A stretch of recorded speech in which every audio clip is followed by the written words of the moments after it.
Alright everybody, welcome back to another Xvault gaming video. Xvault here, and today what we do is we're going to go over the next Salty Batch Files video, and boy do we have some stuff to go over again here, of course.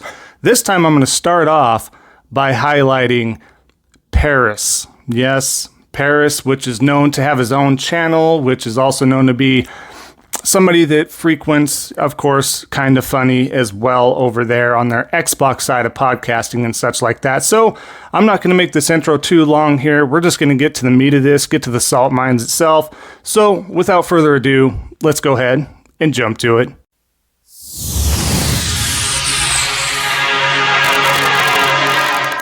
Alright, so like I was saying, what we're going to do is start off by highlighting Paris himself, because the duality of Paris, as I like to call it, the typical corporate shilling, the mouthpieces, stuff like that. This is very telling, and this is, you know, he's come out and stated a few times like, hey, I've learned from the past and so on and so forth. I'm different now, which is not true. You'll see that here coming up as well. It's consistently always different, and that's what's, you know, I'm not attacking him as a person or anything like that, and none of these Salty Batch Files are attacking. It's just to point out the nonsense, the duality, the corporate shilling, you know, and that's essentially what this is for. When someone's saying it's not salty, these are all salty. It's in the context, it is what it is.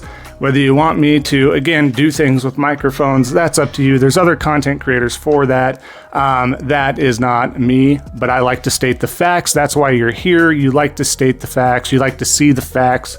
That's why you're here, and I appreciate you all. But let's start off right now. Let's go strong here with Paris stating, I don't care if a game is exclusive. I only care that it's available for me to play. Keep in mind, let's show another example. This one being, if future games like The Elder Scrolls 6, Starfield, and Fallout 5 are not exclusive to Xbox platforms, then what was the point of this acquisition? Speaking in terms of the ABK acquisition that recently happened not long ago. The point is to add value to Game Pass and incentive to purchase Xbox hardware. It's why you have exclusive content.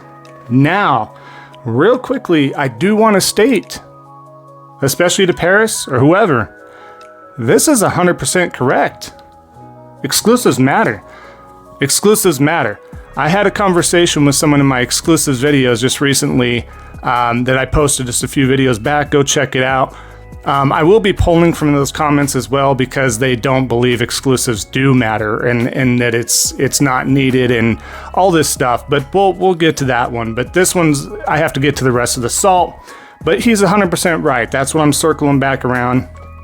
This is actually a correct post. But let's continue on, because I have some more here. But right underneath it, it says, the other thing to consider, Nick says, selling software at a profit to a greater number of folks may make more business sense than trying to drive hardware sales at a loss. So Paris then responds, then why doesn't PlayStation or Nintendo do this? Exactly. To this day, to this time of recording, PlayStation and Nintendo do not do this. At least for the most part, and we'll get to that as well. All right, so let's get to that the final exclusive example from Paris himself, that stating that now that I am just playing Starfield and not reviewing it, this is absolutely a Game of the Year contender. No, it's not, first of all. Let's keep going. Already thought it was great, but leaning towards phenomenal. Okay. You continue to lose me with this. Let's keep going. No game is perfect, but when not playing, I'm thinking about the next time I'm playing. It's that good. Do you see how this snowballs? Do you see how this just continues to escalate into cap, double cap, triple cap to you might need a psych evaluation. Now everybody has their own taste in video games. I am not taking that away. But given the context of how Paris states things and how he posts and the duality of the things that he states, I'm calling cap. There is no way that Starfield resonates that well with most people. I'm sure there's a niche crowd The sci-fi crowd that's super into that sort of stuff and just a super diehard, Bethesda fan, perhaps. But the majority, absolutely not. And I don't think this truly resonated with Paris the way he was hoping. Otherwise, we would still hear about it at this point in time. This game is only released in September, folks. I mean, give me a break. So with that being stated, one of the most recent posts he did here, as you see, I love Final Fantasy VII Rebirth. It is one of the best games I played in 2024, and it should be on Xbox.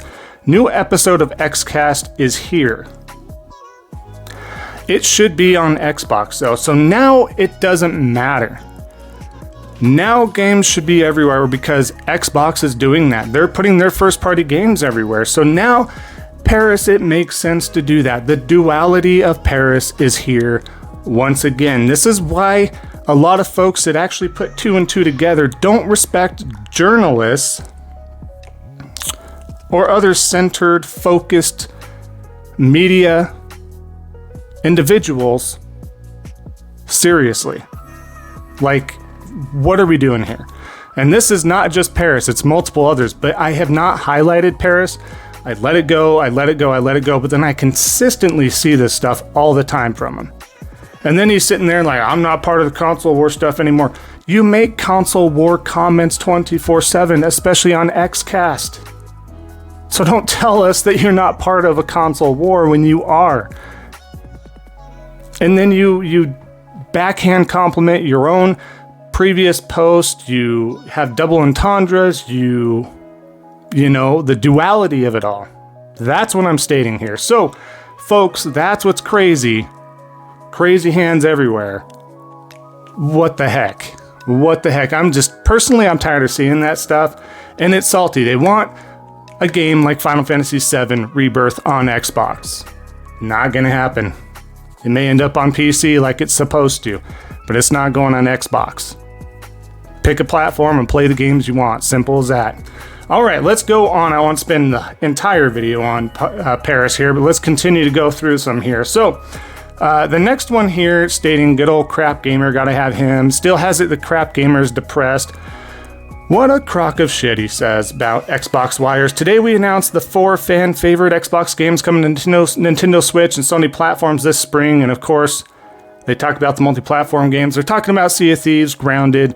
They're talking about the other 2. They're talking about their 4 games that are coming that we've talked about multiple times again and again. And then, of course, South Philly Billy. Is it really worth destroying the Xbox brand for a little bit more money? Thinking emoji face. It's not, but Xbox had all the time in the world to course correct this, and they did not do so. Let's continue. Sebastian Cine. Hey, at Xbox, should I sell my Xbox X Series S now, or X now? And this is in response to the Sea of Thieves, stating that a bunch of PlayStation fans were asking for Sea of Thieves, which, again, I don't know or didn't come across anybody asking for this game, but whatever. I'm sure they did the deep dive of comments somewhere and maybe pulled them up, or maybe some are fake. I don't know. But yeah, you know, A, they're not going to respond to you because you're throwing a fit. You're being salty about it. Should you sell your Xbox and just play on your PC as well? Is that your comment because it's everywhere? That is the issue that they went with going PC day one. And the day that PlayStation goes PC day one, which is a very high possibility, it's going to affect the console itself if there's not timed exclusivity. So yeah, you could sell your Xbox Series X now. You should have done that a long time ago, in my opinion. Unless you want the simple ease of use for console play, but it going to PlayStation shouldn't have been the straw that broke the camel's back for you. It should have been the day and date with PC, should have made you question that. But let's continue. Gematsu, Hi-Fi Rush coming to PS5 on March 18th, one of their posts. And then, of course, Solid Mike, RIP Xbox, the OG Xbox and the 360 will forever be remembered. The Xbox community should be furious with Phil Spencer, basically. This man and his team has literally killed the Xbox console as we knew it. Well, it's not just them. He says his team, which I think Satya is above him and the team as well as there's going to be other corporal execs across Microsoft itself that helped lend a hand towards this because it's a business and that business needs and wants money. Simple as that, my guy. Going to Kareem, let's circle back around to that Final Fantasy want. Now, if only we can get these Final Fantasy games to Xbox, it would be a fair trade. No, you can give your entire catalog of Xbox exclusives, and I would still not trade those two to go on that platform if we're talking about value and ecosystem exclusivity, right? Which I am very, very for, as you know, and I explained again in my exclusivity video on why this is the case. But yeah, these two games, masterpieces. I don't need Master Chief Collection over on PlayStation. There's other platforms to play this on if I truly felt the need for it. And aside, personally, if there's anything outside of Master Chief Collection, whether it be Infinite or whatever, no thank you. If I wanted those games, I would have got a Series S or X at the very least, and sorry. You can continue to play Final Fantasy on the PlayStation ecosystem, dude. Sorry. Alright, extension, the Catfish Andrea here, Peach and Nini. If you did not know, they rebranded themselves. I state this all the time, just so everybody's in the know, and in case you missed those videos, of course. Here's the proof of Sony wanting to bring their first-party exclusives to Xbox. A bunch of cat crying emojis, which is very ironic, because they are catfish. I swear they just leave Easter eggs all the time everywhere. Incoming excuses in 3, 2, 1. However, Nib, oh man, I love Nib. He's another factual individual. He doesn't respond in the rhetoric as even I would, where I get a little bit raunchy with stuff. He's very factual as well, so I really, really highly respect that. So as you can see here, excuses equal facts/context, which you're evidently allergic to. This is the truth. Bungie only accepted the acquisition on the terms they retain publishing autonomy. Correct. They're choosing to stay multi-platform, not PlayStation. Also correct. However, just an FYI, PlayStation can tweak this in the contract if for some reason Bungie does fail to deliver on certain nodes there, so just keep that in mind. But MLB would only let PlayStation keep IP licensing if they agreed to multi-platform release, again, out of their hands. MLB publishes the Xbox version. Also factual. I see a lot of comments even in my videos talking about MLB being a Sony first-party game. That is not the case, and again, it is out of their hands, and yes, it is on Game Pass every year. I'm sure that does. I don't know if that, equates to better value there, if Microsoft is paying too much, and a lot of you are actually playing MLB on the Xbox ecosystem, maybe you are. It is a very first-person shooter and sports-centric ecosystem, so perhaps that's the case. I just haven't seen the data to back that up. And then finally, multi-platform for PlayStation has meant the following for years now. PlayStation, PC, mobile, VR, cloud, etc. Not once have competitor consoles been mentioned or included in that equation. And that's to sum up the 100% fact. Nib, thank you for putting the cherry on top. That is absolutely correct. And one of the best responses you can give to the catfish themselves. So awesome. And for those of you that made it this far in the video and don't like those type of things, that's the story. Read it and weep kind of thing. And moving on, Luis Felipe Moretti. Good afternoon, tagging Sarah Bond and Phil Spencer. Since Microsoft is making its game catalog available to competition, I imagine that we Xbox consumers will get something in return. Could you tell me the date of the Final Fantasy VII Remake, Helldivers 2, Stellar Blade, Grand Blue Fantasy in Xbox? Yeah, I can give you that actually information. I can give that to you right now. So you heard it here first. It's not happening at all. Zilch, zero, there's no time. There's no date to be given. There's not going to be a date to be given for quite some time. If it ever does change, it could. Nothing's ever off the table. Look what we've gone through, for sure. But you're not going to see this within the next 5 years. Minimum. And that's even if Sony does eventually acquire Square Enix or not. That I don't know.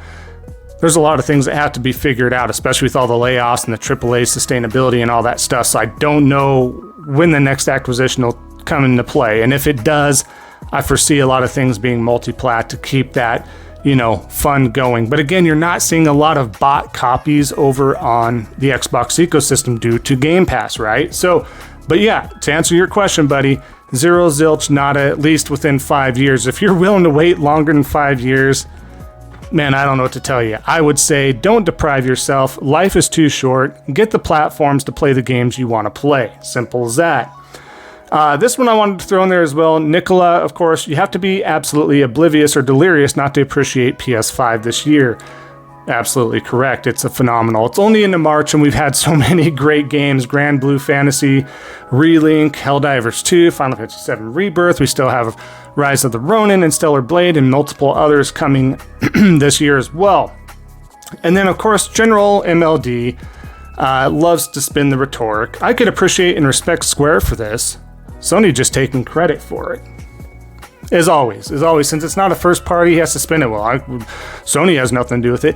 Yes, they do. They made the deal. Microsoft could have made the deal. Microsoft has the bag of money. They could have thrown Square Enix's way and said, look, we want Final Fantasy VII Remake, and we want it on our ecosystem.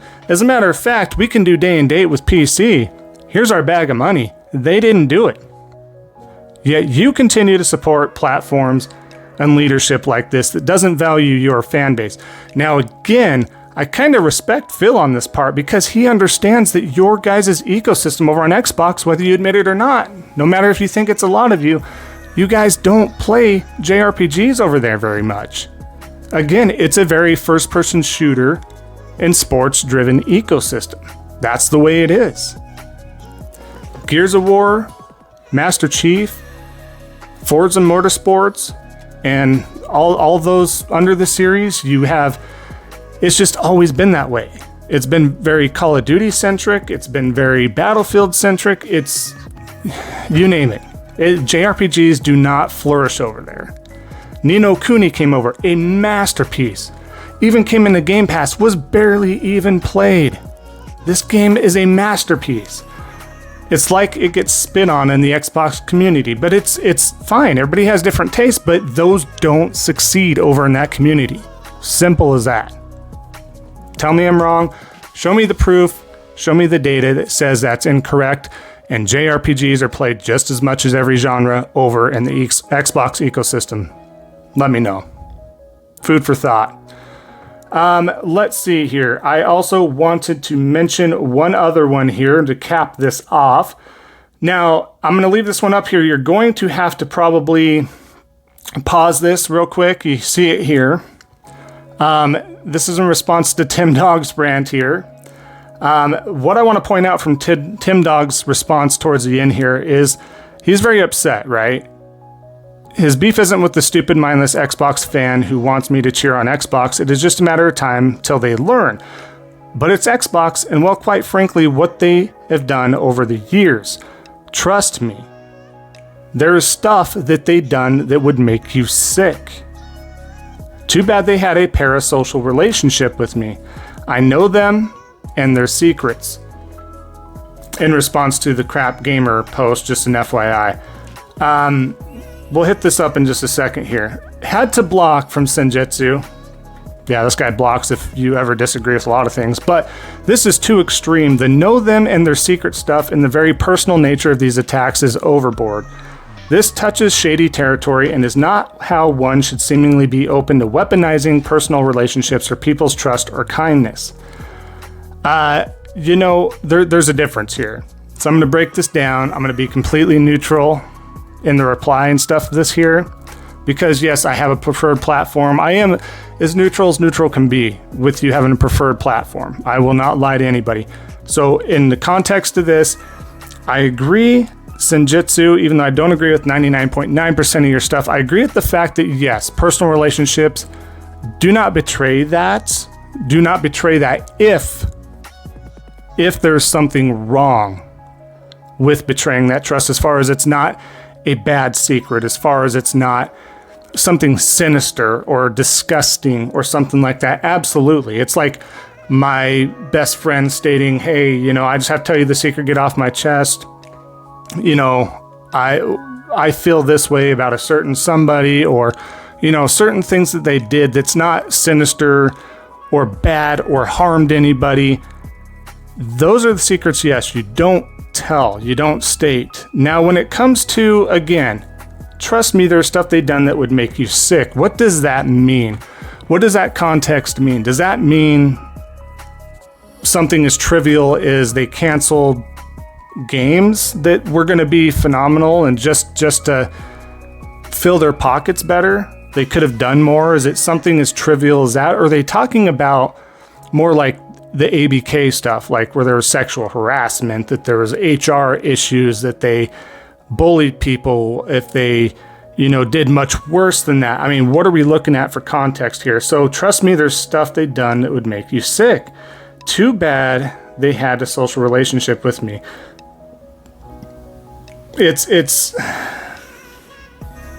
But it's Xbox, and well, quite frankly, what they've done over the years. So again, is this trivial and just game related when it comes to maybe not pumping out certain games, not making certain deals? Or is it something more sinister? Is it something darker that they've done that he knows? Or is he just lying altogether? I don't know. I don't know Tim Dog super well. A few conversations with him. That's about it.